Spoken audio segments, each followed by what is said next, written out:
আসসালামু আলাইকুম, শুভ সকাল। দেখো, কালকে আমি একটা কাঁঠাল আনছি, কত বড় বড় কোষ। এত বড় কোষ আমি কখনো দেখি নাই।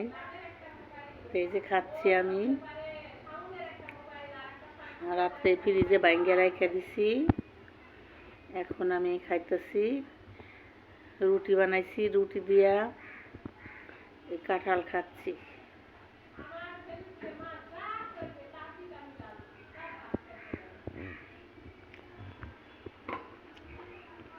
সবগুলো এরকম বড় বড়।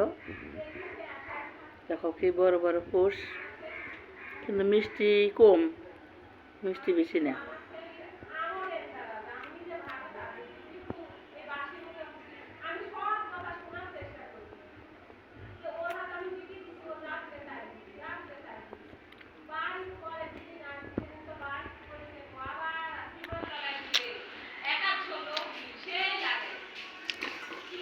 আমি রুটি দিয়ে খাচ্ছি। তো খোদা হাফেজ বন্ধুরা, ভালো থাকো। Good morning.